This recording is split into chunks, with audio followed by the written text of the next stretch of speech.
Hello, magandang hapon. Napansin niyo 'no, masyadong bright ako ngayon. Ayusin nga natin yung aking kasi ah, umaga ako nag-vlog ngayon, eh. Kasi yung wala palang audio yung nireactan ko kagabi. Tingnan natin yung exposure i-auto ko. Wala, dilaw pa rin, eh. Anyway, ganyan talaga umaga, eh. Pagtiisan niyo na ngayon lang naman mangyayari ito mga kababayan ko. So, ngayon ay October 1 ilang ano na lang ba? Ilang araw na lang bago magpasko. Ano yung regalo niyo sa akin? Anyway, uy, grabe yung nangyari sa Cebu, no? Grabe. Let's pray for Cebu, mga men. Ito, Yan yung nangyari sa Cebu. Grabe to McDonald's, no? Tapos may video pa ako nakita dito. Shinare ko doon sa page ko. Ito, simbahan ba to?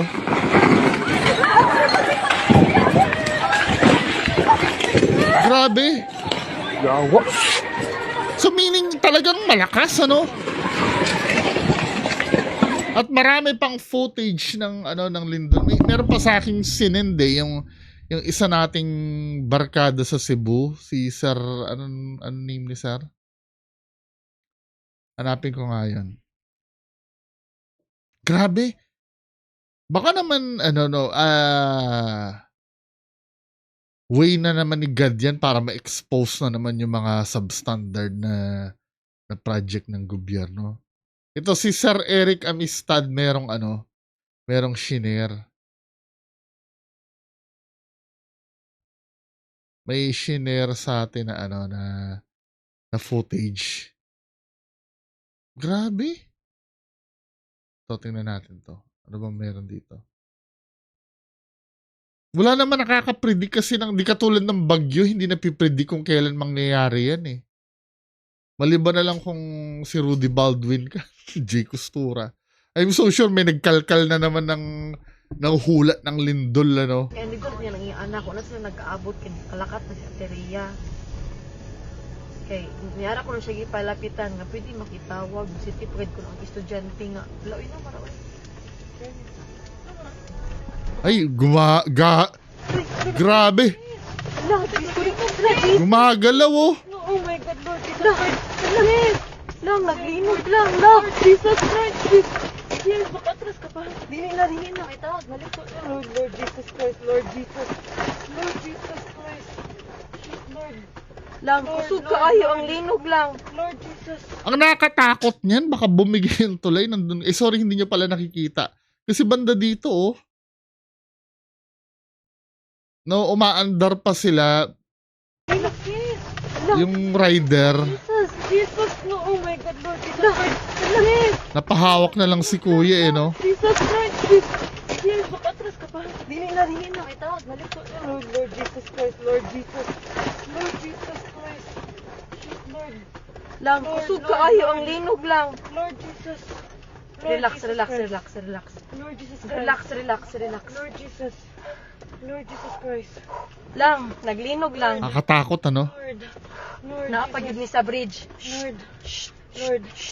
Oy, pumasa yung bridge sa tinesting yung bridge kung matibay. Wala. Away car. Sorry. Kusog kaayo lang. Kusog jud kaayo. Pizza. My Lord. Shit, sis. Okay Grabe, kuya? no? Lord. Anong umaayo buhaton day? Wait lang. Tawag ka manang di. Lang manaog mi? Manaog kita guro. May may... Sis, Ha? let's go down. Dili uy. Let's go down. Panigo naman ako sa kanan. Lang manaog mi lang? Di ba mas the best dyan, umalis ka na kasi malay mo magka-aftershock pa. Wag naman sana, di ba bibigay yung bridge niyan? Or mas practical yung ginawa nilang tumigil. Kasi kapag tumigil ka, hindi naman sa pag-aano, baka mamaya bumigay, di ba? Kusog yun kayo siya lang. Sis, Tapos ang dami pa load, oh, dami pang sasakyan na ano. Uyog. Ha? naog to sis. Nag-uyog ihapon siya. Wait sa... Ay, ko ang Alis namin. Bata. Lang, ipawon ang sakyanan, lab. Naog sis, naog sis. Naog sis, naog sis. Pinapaano sila, pinapabalik. Lang, uy. Dali na, dali na. Dali na. Wakon bag. Hay, madila ka. Hay, dapat. Bisa ara dira sa ikaduha. Wait lang. Wadi, dali na, layo naog na. Kaya hindi ko niya nang iya.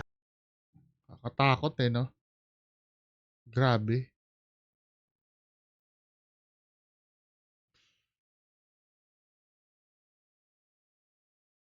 Ay, nako, magbibida na naman sa 88, yung the big one niya. Laging hinuhulaan ni Linyo eh, magbibida-bida na naman niya sa 88, yung the big one.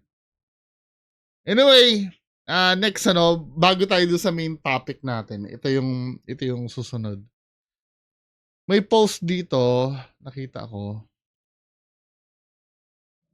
Ito, medyo magulo para sa akin ito eh. Ito, no, si Atty. Aboy Paraiso to, barkada namin to dati eh. Sa United Talino Warriors ito. Si Sir Renato Paraiso. Attorney Renato Paraiso.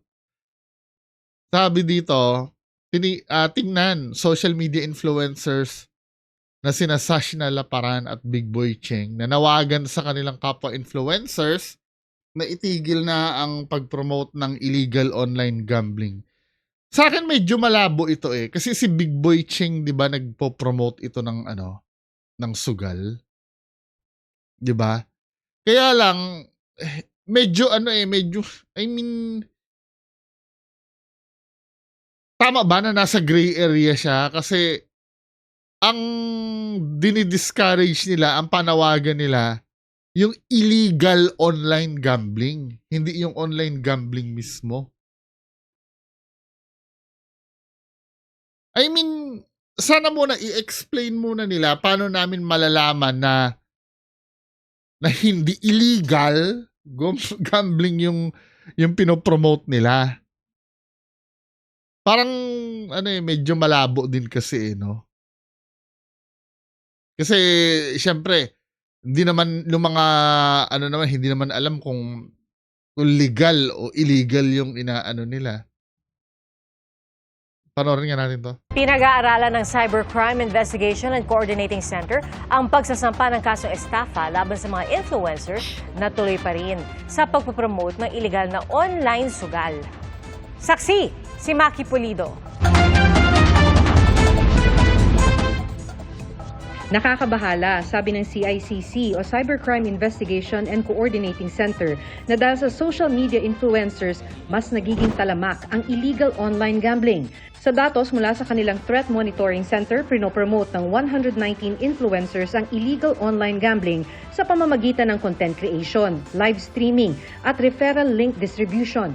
These are manipulated sites. So Atty. Aboy. it's not necessarily based on chance alone. They target really the youths to gamble. Hiningi na ng CICC na isara ng social media platform ang 49 sites ng mga influencers na nagpro-promote ng illegal online gambling. Pero 4 pa lang daw dito ang naisara.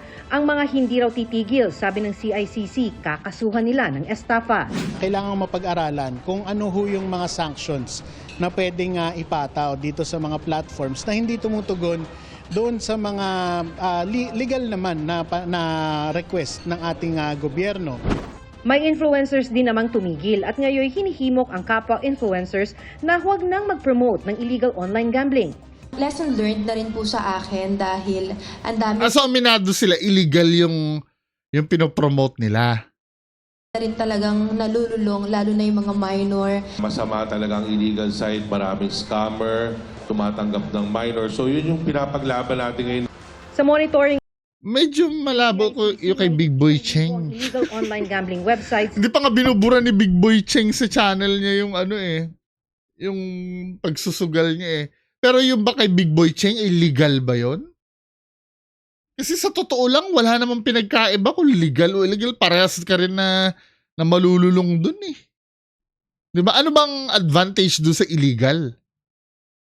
Compare do sa illegal. Dagdag pa ang 146 websites ng illegal online sabong. Karamihan po dyan mga mirror sites, no?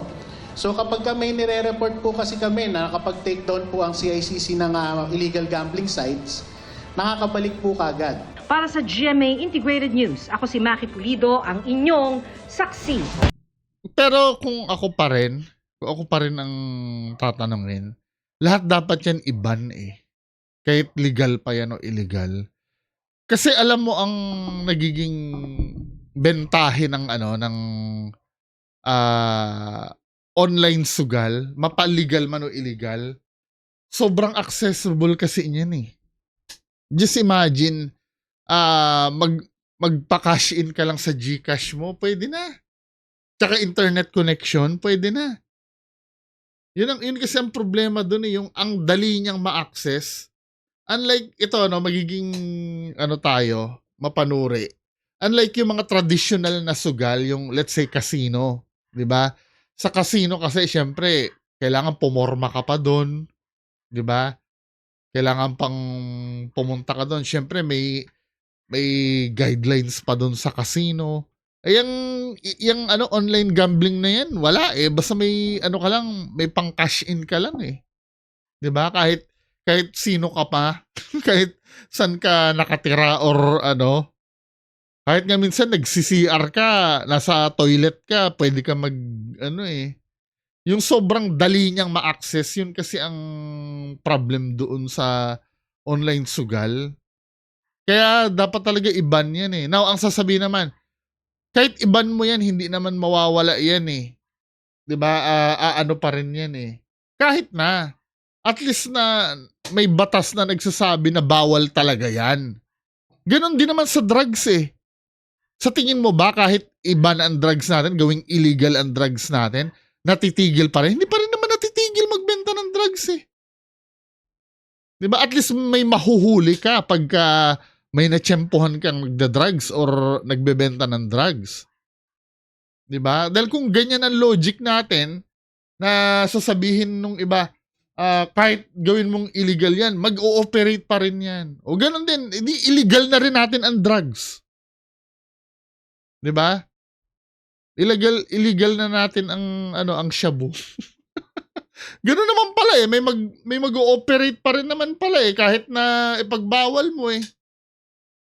Diba? Anyway, proceed tayo do sa main issue. Ito, main issue natin 12 minutes na eh. Ito, kumakalat itong yung regarding kay Marcoleta. Ako, alam niyo naman, past reaction videos ko, busit na busit ako kay Marcoleta. Kasi nga, halatang protective siya sa mga diskaya eh.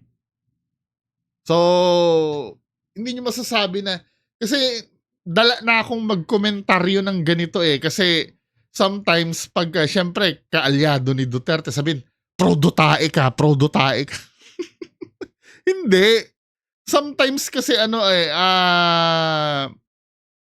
pwede tayo sumita kahit sa ang panig. Kasi napapansin ko yan eh. Pag may nasabi ka tungkol doon sa isa, aakusahan kang kakampi ka nung isa. Pag may nasabi ka doon sa isa, aakusahan kakampi ka nung isa. Ito, suriin natin mga men ha. Itong nagva-viral na to. Kasi ito ay interview ni Marcoleta tungkol doon sa pagka-involve ng asawa niya doon sa insurance ng mga diskaya. So, play natin to. Sen, ano ho ba ang description nung binabanggit nyo kaninang independent director? Hindi rin nyo alam. Well, may mga idea ho kami, pero mas maganda ho sa inyo nang galing yan. Yung independent director, unang-una, wala kang pagmimay-ari sa isang kumpanya. Dapat ganon. Pangalawa, wala kang kinalaman sa management. Pangatlo, kailangan wala kang relasyon by consanguinity, second degree civil affinity sa mga shareholders. Opo. Kaya dapat independent ka. Ang tungkulin mo lang kung sakaling may kakayahan kang mag-advise sa good governance, maprotection ng mga minority shareholders. Ito kasi ang hinihingi ng Insurance Code of the Philippines. Nagkataon na siguro gusto nilang ganun ang maging kalagayan ng asawa ko. Hinirang nila ng ganun. So pumayag naman. Anong masama doon? Ngayon, ang insurance company, lahat naman nagko-cover ng kahit anong mga kumpanya sa lahat ng mga industriya, lahat ng sektor ng ating ekonomiya. Pati sa transportation. Lahat. Bakit naman gagawa ng usap ang asawa ko para lang makakuha sila ng ipupukol sa akin? Pero hindi Ganyan ho, nakarumi. hindi ho ba dapat, Senator, manggaling din sa inyo ang delikadesa na, uy, yung asawa ko, ano nito kumbaga nagsiservisyo dito, meron siyang, kumbaga, transaksyon dito, hindi kaya marapat na ako dumistansya muna? Sino? Sino di distansya? Kayo po, dito sa ginagawang investigasyon sa Bakit? Senado. Meron ba akong kinalaman dun sa mga insurance companies? Delikadesa nga po, Senator, kasi misis nyo po yung nandun. Siyempre may kukunik-kunik na ho yan. Kung ganyan kayong mag-conclude, independent nga Kaya tinatanong ko nga sa inyo kanina kung naiintindihan ninyo Kaya nga po nagtatanong din kami, delikadesa din ho yung binabanggit namin dito. Hindi Wala na ho ba pinag-uusapan tayong ng ganun? delikadesa dahil wala akong connection doon. Ang asawa ko, independent. Yun nga po, asawa nyo yun Nakikipagdebate ka pa sa akin Akala ko ba, magtatanong ka lang. Nagtatanong din po kami, pero ipo-point out ko rin po yung Kapag argumento sinasabi namin mo kasi dito. delikadesa, parang may connection ako Wala nga Naintindihan mo yun? Sige sir, salamat na lang po. Tanga. Inabot ko pa yun, Sen. Tinawag mo kami ritong tanga. O diba, ano yan? Tawa si ate. Yung mambabatas na ibinuboto nyo. Hindi nga niya masagot yung word na delikadesa Ano to? O diba? Saan pupulutin ang ating bayan, ang ating gobyerno kung meron ho tayong mambabatas na ganito? Diba? Buhok pa lamang hindi na ho natin maipakita yung totoong buhok I know, weak yun. Weak argument yun yung buhok. Weak yung argument mo, kuya. Actually, kuya, dapat dito kakampi mo ko 'Di ba? Pero, sige, pagpatuloy na natin. Sabihan pa kami ritong tanga? Ano yan? No! Ito na naman, kuya, mandadamay ka na naman. Ikaw lang yung sinabihan tanga, hindi naman yung mga kasama mo. Ikaw kasi yung kausap. Diba? Ay, nako. Naturingan na. Di ba abogado to? Abogado. O diba? Asal ba ng matinong abogado yan? Oh my God. Oo. Siguro tayo muna ay... Oh my God. Lunes na Huwag lunes nyo ay... kaming gaganiganituhin dito. Akala nyo. Ikaw lang yung ginanon, men. Hindi yung mga kasama mo. Kami makakasama sa mga naloloko nyo, nagugulat nyo. Ibahin nyo kami rito ho. Magkasubukan tayo dito ng argumento ng katotohanan at ng mga detalye kung hanggang saan ho ang pinakadulo nitong pinasok nyong kontrobersiya. Woo! Woo! Ano tayo? Break muna tayo dahil... Hindi, ito ha. Kasi sa una pa lang talaga, hindi ko talaga kasi nakukuha na gawa ng issue yung asawa ni Marcoleta ay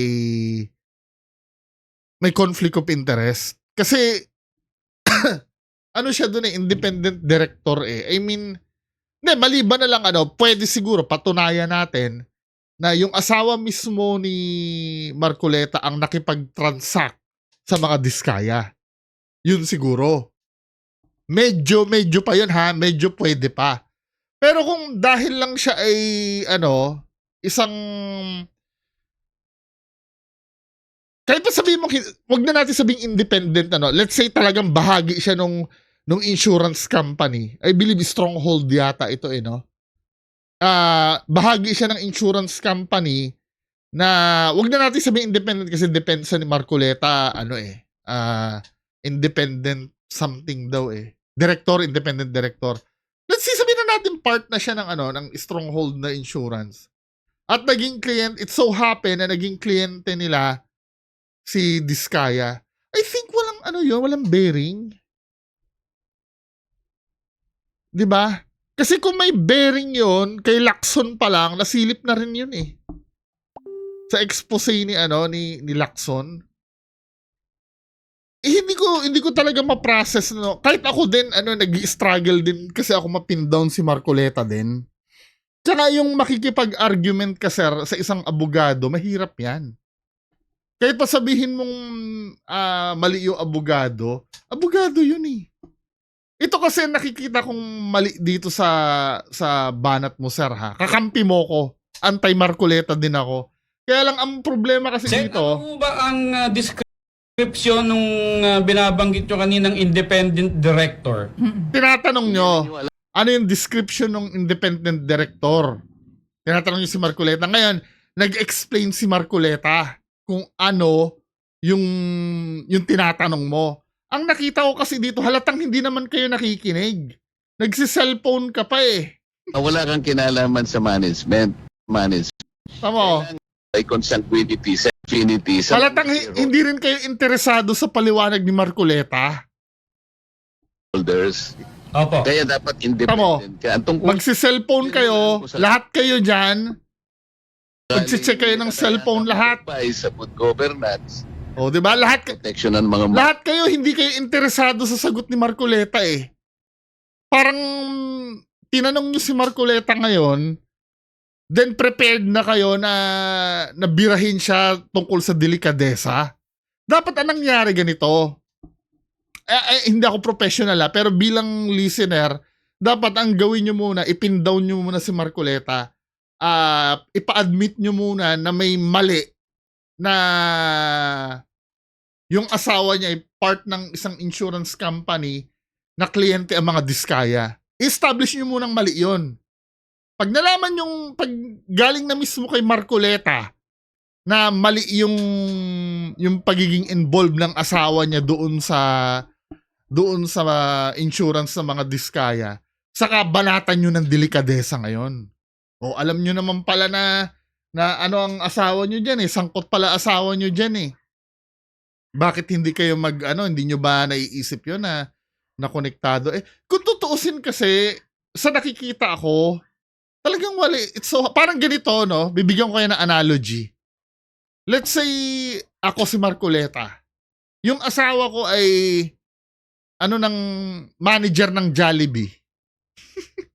Manager ng Jollibee, no? It so happen na yung mga Diskaya madalas kumain dun sa Jollibee branch na kung saan ako ay manager. Parang, asawa ni Bungo, dun sa, madalas kumain dun sa restaurant namin pinagmamanage nung asawa ni Bungo si Marcoleta. Parang wala bang delikadesa si Bungo. Sa akin, kasi it so happen na ganun eh. Yung may mga bagay talaga na hindi mo may iwasan na magkukross ng path na wala naman. Diba? Sa akin ba may kulay ba yon na kung saan nagtatrabaho yung asawa ko, manager, kung saan kumakain sila Diskaya? Ang business nila sa akin, food eh. Parang sa asawa ni Marcoleta, ang business nila sa asawa ko, food. Parang walang kinalaman doon sa investigasyon na ginagawa ko. Same as yung kay Marcoleta. Kung ang business na insurance, tapos ang dinidiscuss natin ay tungkol sa pag-claim ng insurance, yun pwede pa.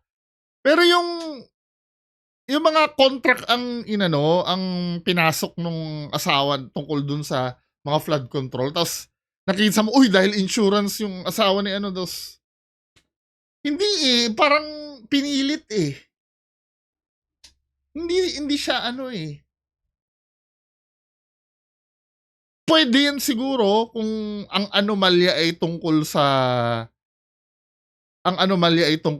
sa insurance, no? May fraud claims ang kumpanya ni Diskaya. Then biglang na-approve ng di malamang dahilan. Then si Marcoleta ang mag-iimbestiga. Yun, pwede pa. Pero ito malayo eh. Wala siyang kinalaman. Walang kinalaman talaga doon sa investigasyon eh. Parang feeling ko dito ipinilit lang talaga eh na may kulay. Kasi sinabi ko before, 'di ba? Kung yan ay may kulay yan or may conflict of interest yan, sinilip na yan ng ibang senador din. Ni Lacson, nila Tito Soto. Sinilip na rin dapat yan eh. Hanggang ngayon, issue dapat yan eh. Oy, yung pala mga diskaya, kliyente ng asawa mo sa insurance ah. Pero hindi, parang, hindi talaga hindi talaga siya swak eh. Ang business lang nila, nagbayad ng insurance doon oh. After noon, wala eh. Tapos kayo, nagtanong pa kayo, hindi nyo naman pinapakinggan yung explanation. Hindi rin nyo alam. Well, may mga idea ho kami, pero mas maganda ho sa inyo nang galing yan. Yung independent director, unang-una, wala kang pagmimay-ari sa isang kumpanya. Dapat ganon. Pangalawa, wala kang kinalaman sa management. Pangatlo, kailangan wala kang relasyon by consanguinity, second degree civil affinity sa mga shareholders. Opo. Kaya dapat independent ka. Ang tungkulin mo lang kung sakaling may kakayahan kang mag-advise sa good governance, ma-protect. Tamo, mga wala kayong wala kayong interest makinig eh kasi fix na yung trap question nyo. Mapapahiya tayo dito, min. Ng mga minority Diba? shareholders. Ito kasi ang hinihingi ng Insurance Code of the Philippines. Nagkataon na siguro gusto nilang ganun ang maging kalagayan ng asawa ko. Hinirang nila ng ganun. So pumayag naman. Anong masama doon? Ngayon, ang insurance company, lahat naman nagko-cover ng kahit... Totoo, lahat naman, hindi naman specific sa mga kontraktor lang naman yan. It so happen na naging kliyente yung mga diskaya. Anong doon? Anong mga kumpanya sa lahat ng mga... Parang yung analogy ko kanina, di ba? Regarding sa kung saan manager yung asawa ko, let's say sa Jollibee. Di ba? Tapos doon kumakain yung mga diskaya doon sa Jollibee na restaurant na kung saan parang lahat naman pwedeng kumain doon eh. Hindi lang yung mismong diskaya yung kinater doon eh. Or walang special treatment to. So happy na doon lang kumakain. Anong doon? Anong kinalaman nun, di ba? Industriya, lahat ng sektor ng ating ekonomiya. Pati sa transportation. Lahat. O bakit naman gagawa ng usap ang asawa ko para lang makakuha sila ng ipupukol sa akin? Pero hindi Ganyan ho, na karumi. hindi ho ba dapat, Senator, manggaling din sa inyo ang delikadesa na, uy, yung asawa ko, nito eh, kumbaga nagsiservisyo dito, meron siyang, kumbaga, transaksyon dito, hindi kaya... transaksyon? Anong uri ng transaksyon? Bawal na ba yun? Halimbawa kung ang asawa ni Marcoleta ay may negosyong car wash. Nagpa-car wash dun sa yung mga diskaya do sa car wash business ng asawa ni Marcoleta. Transaction din yun. Hindi rin ba pwede yun? Dahil may transaction? Ano ba? Masyado malayo na eh. Di bali sana kung yung inuulit ko ang iniimbestigahan dito ay tungkol sa insurance. Yun. Pero iba. Come on. Paano natin mapipin down si Marcoleta niyan? Kasi sometimes yung tanong kasi, parang ganito, kung ako, let's say, tatanungin nyo ako, bigla-bigla nyo akong tatanungin na, ikaw ba bungo, bakit mo pinatay si Rizal? Paano ko sasagutin yun? Hindi ko talaga masasagot yun. Patunayan nyo muna na pinatay ko si Rizal. Kasi parang ganyan, bago mo siya tanungin ng delikadesa, patunayan mo muna na may mali siya yun. Yung pagiging kliyente ng mga diskaya do sa insurance company ng asawa ni Marcoleta. Or do sa insurance company kung saan independent director yung asawa ni Marcoleta. Patunayan nyo muna mali yun bago tayo pumunta sa delikadesa. Anong nangyari, nagtatanong agad kayo ng isang bagay na hindi nyo pa napapatunayan? Mahirap nga naman talaga sagutin yon. Diba? Katulad sa akin, tanongin nyo man ako, bakit mo pinatay si Rizal? Wait lang muna, patunayan nyo munang pinatay ko si Rizal. Bago nyo ko tanongin kung ano yung reason kung bakit pinatay si Rizal. Tapos dito, yung part dito. Ako, dumistansya muna. Sino? Sino di distansya? Kayo po, dito sa ginagawang investigasyon. Halatang hindi ka rin confident sa sa sinasabi mo Dahil ang dami mong gaps dito sa Sa Bakit? Senado. Meron ba akong kinalaman dun sa mga insurance companies? Delikadesa nga po, Senator, kasi misis nyo po yung nandun. Siyempre may kukunik-kunik na ho yan. Kung ganyan kayong mag-conclude, independent nga kaya tinatanong ko nga sa inyo kanina kung naiintindihan niyo Kaya nga po nagtatanong din kami, delikadesa din ho yung binabanggit namin dito. Hindi Wala na ho ba pinag-uusapan tayong ng ganun? delikadesa dahil wala akong connection doon. Ang asawa ko independent. Yun nga po, asawa nyo yun Nakikipagdebate ka pa sa akin Akala ko ba magtatanong ka lang? Nagtatanong din po kami, pero ipo-point out ko rin po yung Hindi mo kasi pinakinggan yung sagot niya. Ang dapat naging magandang tanong mo dyan siguro, sir. Hindi po ba masama yon na yung asawa nyo, yung kumpanya kung saan independent director yung asawa nyo ay kliyente ang mga diskaya? Hindi po ba masama yun, sir? Dapat ganun muna. Unti-unti, ma-establish muna natin na may kinalaman. Kasi doon mauungkat yun Kasi hindi mo pwedeng questionin yun kung wala naman talagang kinalaman yun doon sa pinag-uusapan. Diba?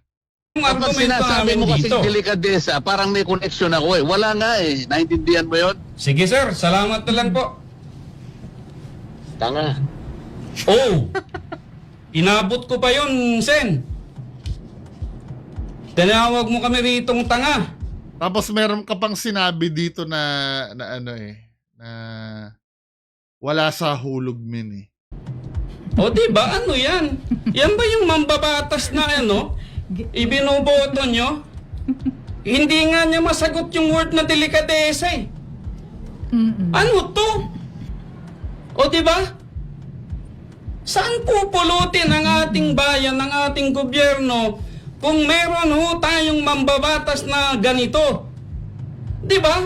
Buhok pa lamang ho, hindi na ho natin maipakita yung totoong buhok Hindi, yun?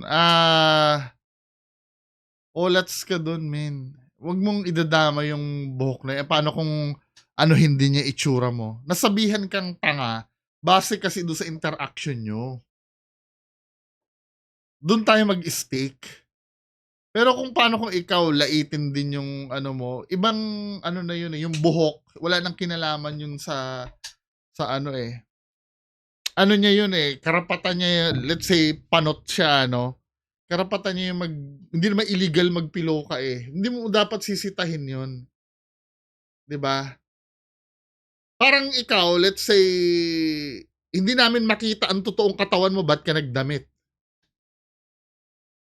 'Di ba? Ba't ka nagsalamin?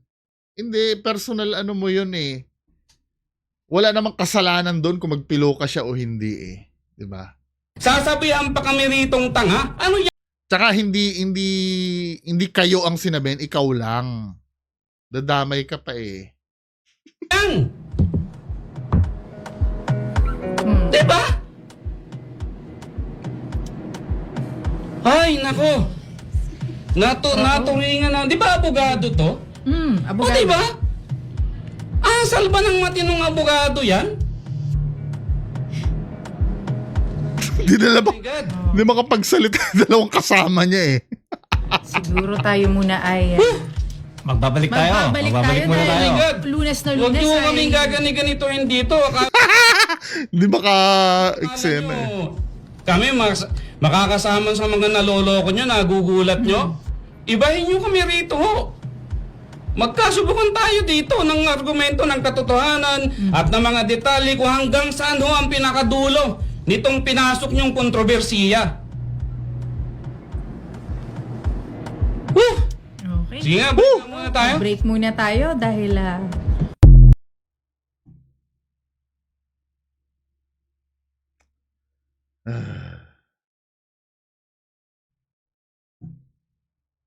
Well, yung mga iba, nagte-technical na lang yung mga anti-Marcoleta dito, ano.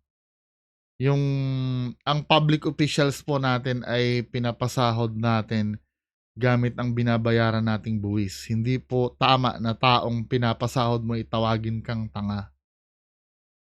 Di ba? Technicalities na lang to eh. Anyway, di ba? Parang ano kasi eh, I think may maganda pang approach dyan. Tsaka, sir, ngayon ko nga lang nakilala, matagal na ba reporter yun si sir? Kapag hindi ka pa mala Ted Pylon or sabagay sila Ted Pylon kasi nag-iisip muna ng itatanong eh. Hindi ganyan na yung basta na lang maibitaw yung tanong, di ba? Ano naman yan? Olats tayo dyan, sir. Inulit ko, anti-Marcoleta ako ha. Yung pagprotekta niya sa Diskaya, pero sige, comment pa rin kayo sa baba, no? 'Di ba? Dun muna tayo sa main argument. Yes, yung pagsabi ng tanga ay mali nga naman 'yun. Kasi baka mamaya technical na naman. Hindi, kasi nagsabi siya ng tanga eh, 'di ba? Pero dun tayo sa main argument nung